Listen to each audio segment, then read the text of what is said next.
Welcome back, one and all. Croeso nôl.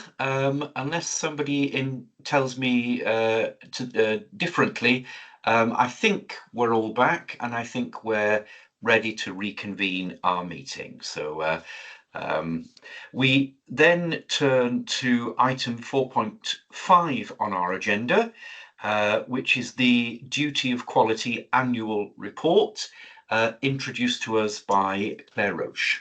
So please do, Claire. Diolch, Carl, thank you. So I'm really pleased and delighted to be able to present to the board today our second, actually, Duty of Quality Annual Report. This report has previously been to the Patient Experience and Quality Committee, where it had a full and thorough discussion with the committee members. In particular, on this occasion, we have really drawn out how we are developing our quality management system through the strengthening of the integrated quality and performance management framework, which of course will have been referenced earlier on in our board business earlier today. So I'm not going to go through the report in detail, Carl, not least because it has been scrutinised by members at the PECS committee, but I am delighted to take any questions that members would have. Thank you, Claire. So colleagues, please do indicate if you would like to come in. Kirsty, as chair of PECS, I know that we had the PECS report earlier, and that that source of assurance and related also to the consideration of this report. But please do come in if you have any additional comments as chair of that committee. But we will go initially to Steve. Thank you, Claire, and a great report and lots of positive things in there. Can I just draw out one issue, though, which I recall was a similar level of issue last year, which is in terms of patient experience, and there's a little table with the experience responses, and there's a very low level of percentage of patients that felt that they had assistance when they needed it, 40.82%, and I vaguely recall it was a similarly low figure last year. So I just wondered what we could do about improving that figure. Thank you. So I think there's a couple of things in that question, actually, Steve. I think the first thing is actually the way in which our Civica questions are, disseminated out across the people who use our services. And actually what we do need is to be able to dig underneath that and specifically understand the people who are responding, where are they responding from, and is there a particular service area that we need to focus on? Now, with the People's Experience Steering Group that I chair, we are really trying to sort of dig down a little bit into understanding a little bit more around service level areas and actually what is coming through and being fed back through that particular service group. And we do have the opportunity to be able to develop bespoke questionnaires, although I have to say that is not the direction of travel from Welsh Government nationally. There is a drive to have a very standard, very generic questionnaire, but that doesn't preclude us from doing it as an organisation. So I think, to be honest, we firstly need to really understand the data and what that is telling us. And I think we will best understand that by being able to look at each individual service area. And I would propose that we do that through our People's Experience framework. Steve, you content? Yes? Or would you do I'm trying to read your face. So I think what I'm picking up is that there's more work needed to do to understand what the issues are before work can be done to address it. But thank you. Yeah, and just to come back on that, Steve, I think it's really, really important that we understand that, because we wouldn't want to be making any assumptions or that actually may not be correct. So I think in understanding the data far more fully and the nature of the issues, I think that's our prime objective, if I'm perfectly honest. And it probably links back a little bit as well with the conversation that I had with Slice earlier in relation to how do we fully understand what people mean when they're saying that they don't understand how to be able to raise a concern, because our assumption would be we've got our PTR framework, we describe that in our website and signpost people to it. So actually we need to understand further from our service users perspective what the key issues are, and I'm not sure that we fully have the data that can tell us that as yet.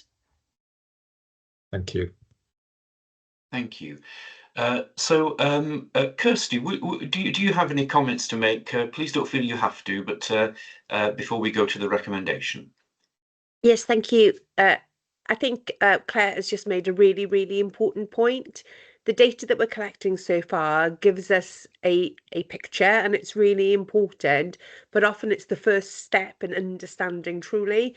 So when people are responding to us saying they're not getting the support that they need, it's really important to understand what is that support that they're looking for. It may not actually be an NHS function.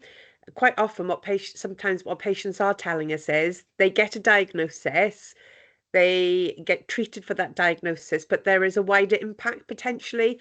So I think what the data is showing us to date is that there are further questions to ask for us to truly understand and to be able to provide that holistic care that people are looking for. And sometimes that will mean working in partnership. I just wanted to provide assurance to the rest of the board about the scrutiny that the report did receive at PECS, and to say that over the last 2 years, the introduction of duty of quality and candour did initially cause some disquiet, I think, amongst our staff, feeling that perhaps this was going to be additional, burdens placed upon them when they're all working really hard. So this is about a culture within our organisation to understand that we do duty and quality candour every day, and to ensure, and I think what the report says and what I think we've all experienced is that in every level of our organisation, whether that be in discussions about plans and in board development, whether that be in committee or whether that be in service users groups, we hear about duty of quality so much more than we did just 2 years ago. And I think that's a testament to how our organisation has embraced the legislation and the expectation. There's more work to do, but I think, when we reflect on the journey we've been in, there is a demonstrable, I think, change in how we talk about quality and how we try and put quality at the centre of everything that we do. Thank you, and well, thank you both. I can't see that anyone else wants to contribute to this discussion, so we will move to the recommendation, and that's that we take assurance from the Duty of Quality annual report, which provides progress and areas for improvement for 2024 and to 25. I'll pause should anyone want to indicate that they don't support the recommendation. That therefore is supported. We're sticking with Claire Roche and the nurse staffing levels report for 24-25. Over to you again, Claire. Thank you, Carl. So this is the annual paper that comes to board to be able to ensure that board is satisfied that as an organisation we are complying with the Nurse Staffing Act 2016. And this act states that all health boards must ensure that nurses have sufficient time to care for patients sensitively. Within Powys Teaching Health Board, we do not have any areas under the Act known as 25B, which other health boards will have to report on. Those link directly to acute medical and acute surgical wards. We have to report under Section 25A of the Staffing Act, which, as I said, states that we have to ensure that nurses have sufficient time to care for patients sensitively. The report provides the board with assurance that for 24-25 we did indeed comply with this duty. This has meant that we have had inpatient establishment reviews undertaken in 2025, and all inpatient areas have agreed levels of staffing for both registered nurses and healthcare support workers. Section 25A also places a duty on the Health Board to ensure that we have robust workforce plans, including both the recruitment and the retention of nurses, and that is covered in the report. And there are details on page 4 to 5 that provides a summary of the actions that we are taking, both in terms of recruitment and in terms of retention of our staff. Finally, at the end of the report, Carl, there is a section on our commission services. Of course, we commission care from both English providers and Welsh providers. From a Welsh provider's perspective, every single health board in Wales reports on the Nurse Staffing Act, and all of those health boards, because they have 25B wards, will have reported to their board on or around May 2025. And we will have obviously reviewed those reports, and I use my position as a director of nursing on the Executive Director of Nursing Peer Group to be able to engage with counterparts across other health boards in Wales. From an English perspective, there is not an act in England that places a duty on a Nurse Staffing Act in the same way as we have legislation in Wales, but we use our existing commissioning arrangements to be able to identify any concern that there may be with nurse staffing within those provider services. I'm very happy to take any questions. Thank you, Chair. Once again, thank you, Claire. Does anyone want to indicate that they would like to ask a question or contribute to a conversation in response? Simon, please do. Thank you, Carl. Thank you for the report, Claire. The question I got is how this statutory duty relates to our other statutory duty around financial balance, and particularly in light of the spiralling costs of agency, which is going to fall out of the decisions we need to take to meet this statutory requirement. So just wondering, there's a clear tension between those two. Is there what's the relationship between the two statutory duties here?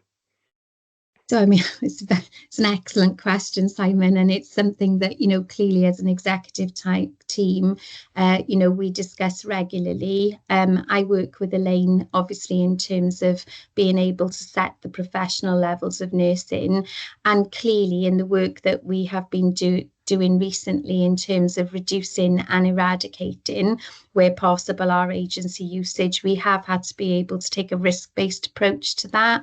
I mean, the bottom line is they're two, statutory duties that we need to comply with.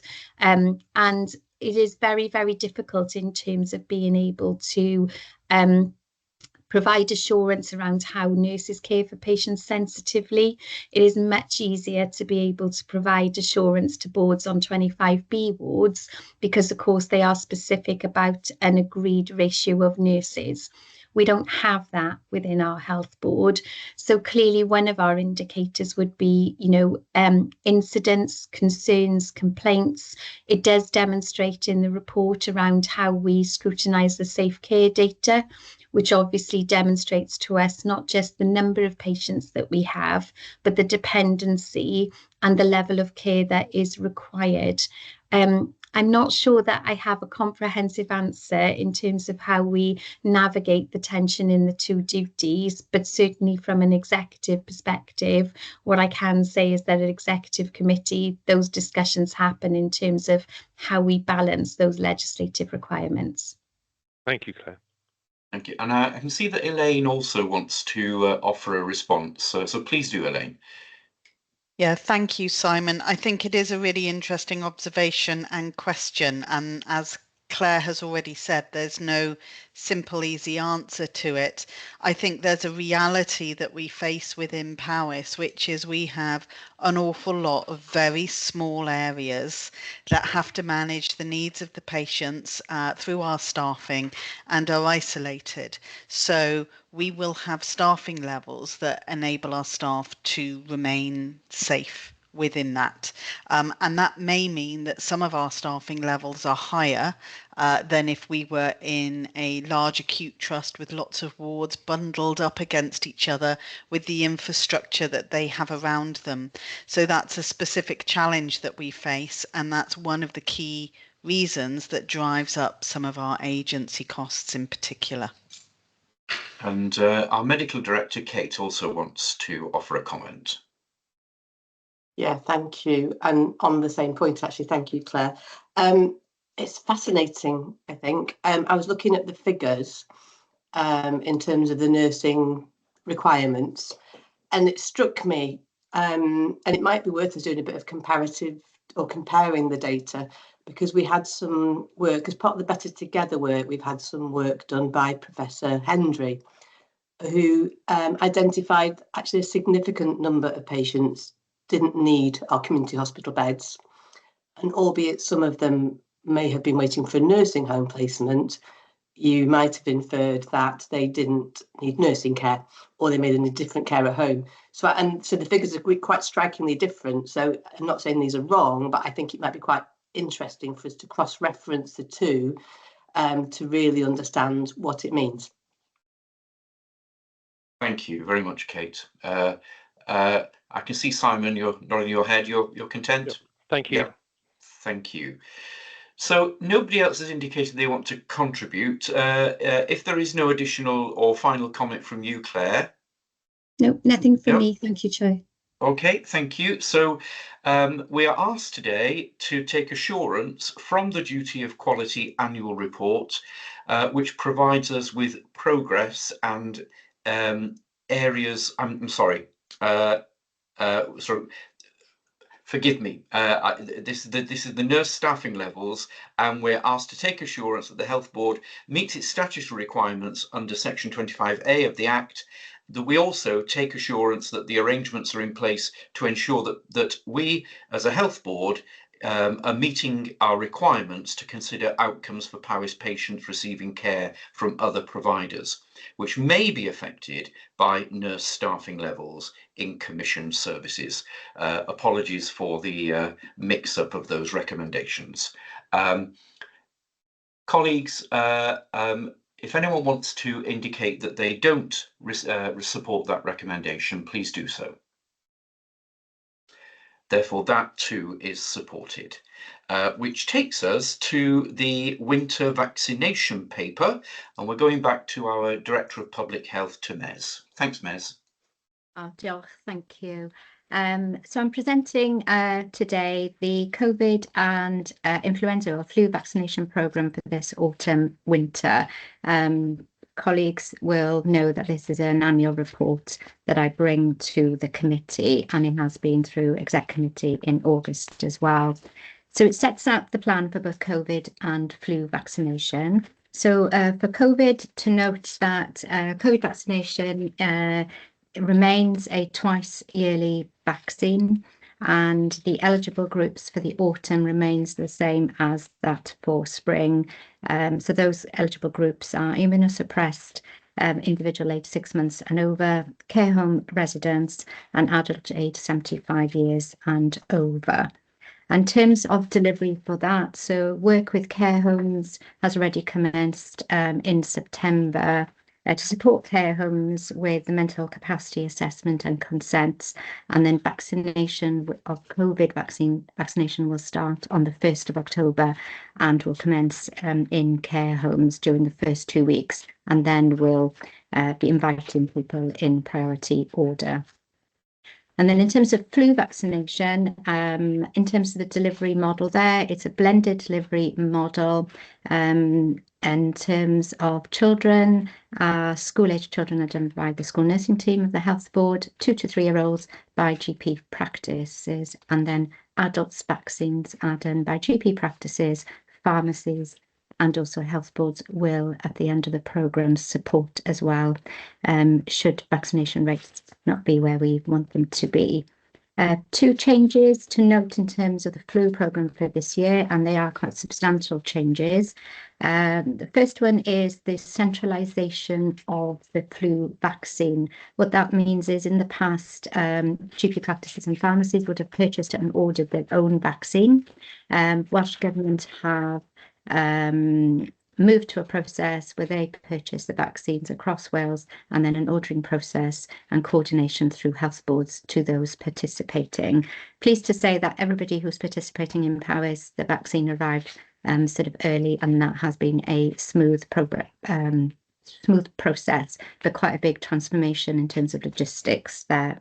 And then the second change for flu vaccine is that there will be central recording of flu vaccine in the Welsh immunisation system. So it was known as a WIS system, and that's the system we use to record COVID.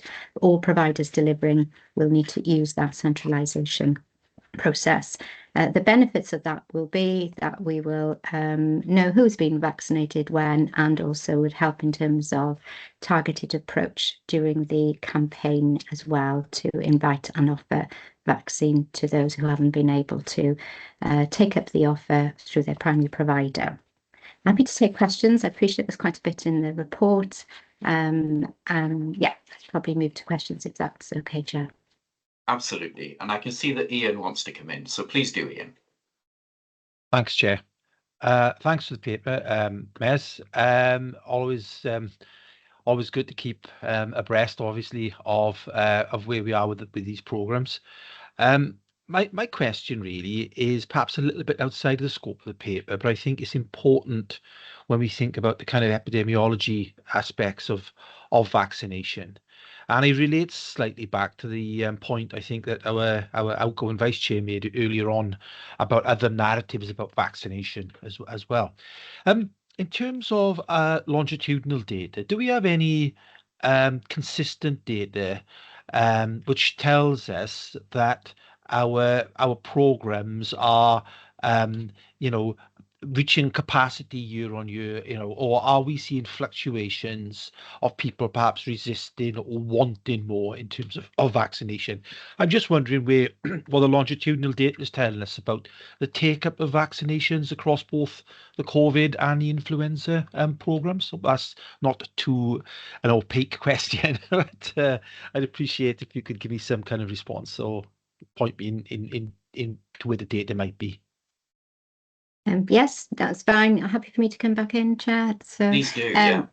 Yes, so we measure uptake for by age group and all eligible, and what we have seen is a decline in the COVID vaccine, and also since the pandemic in the flu uptake as well. There, okay. In certain eligible populations, uptake has remained really good, but there are pockets within others where there has been that decline there. So there is work going on. It's not unique to Powys. If anything, Powys's rates tend to be on the higher side across Wales, but in general, it's the same pattern. But there is work going on nationally, and the team will be participating in that work as well.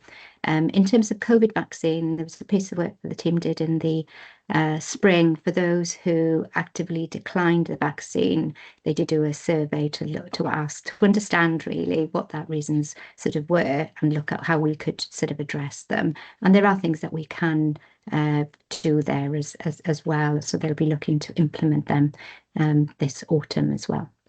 Okay, thanks very much, Miss. Thank you. Thank you. So I'll just pause slightly should anyone else indicate that they would like to comment on or ask a question about the vaccination report. I can't see anyone, so thank you, Mez. We're asked to note the national changes made to the flu and COVID immunisation programmes, to note the new vaccine supply arrangements of central distribution of vaccine for the adult national influenza immunisation programme for 25 and 26. We're also asked to note the blended delivery models and complex logistics to deploy the COVID and influenza programmes, and that agile deployment throughout the delivery phase to maximise uptake rates. And finally, and very importantly, that we take assurance that our health board has in place an appropriate plan for the COVID-19 and flu programme for 25-26, and that delivery will be continually monitored and adapted to maximise uptake. Does anyone want to indicate that they want to comment on that recommendation or dissent from its support? That therefore also is supported unanimously.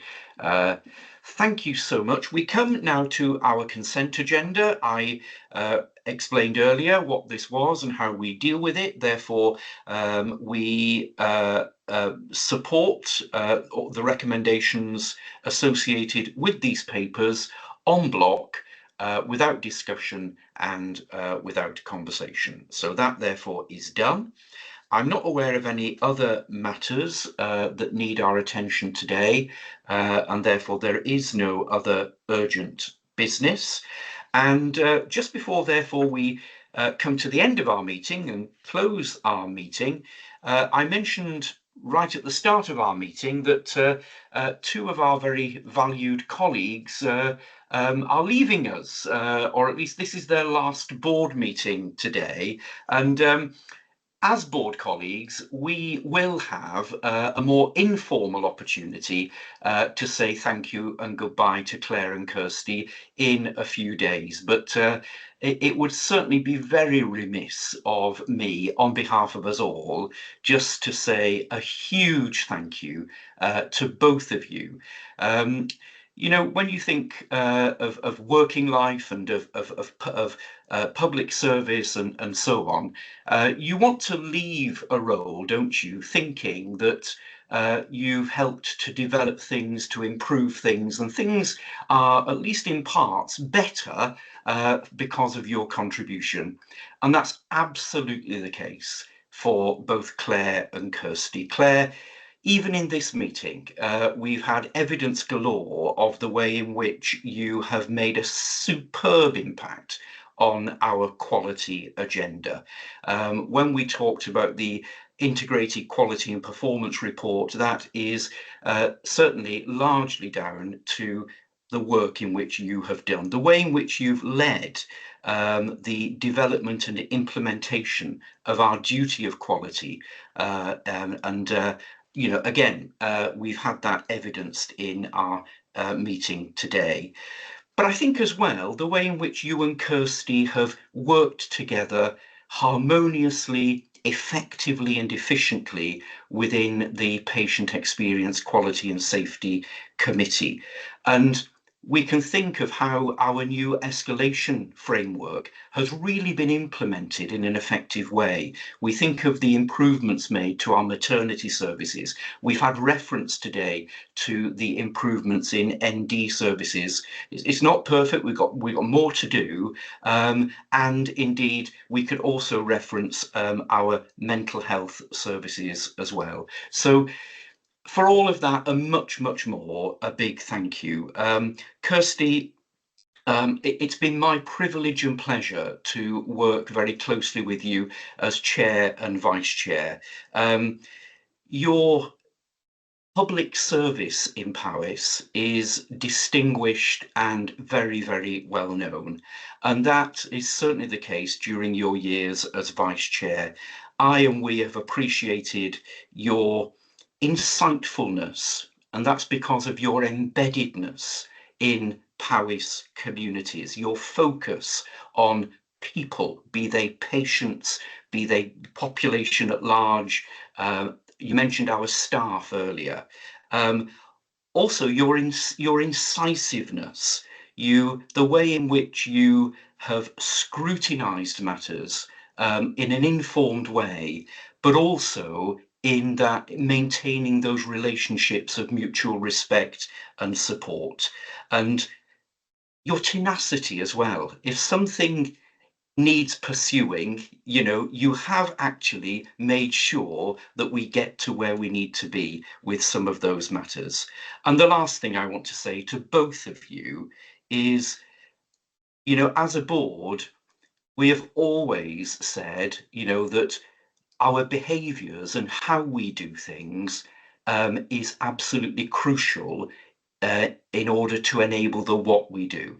And I just want to thank you both for being valued colleagues, but for the values that you've helped us to grow as a board collectively. You will be sorely missed, but you go with our appreciation, our thanks, and our best wishes.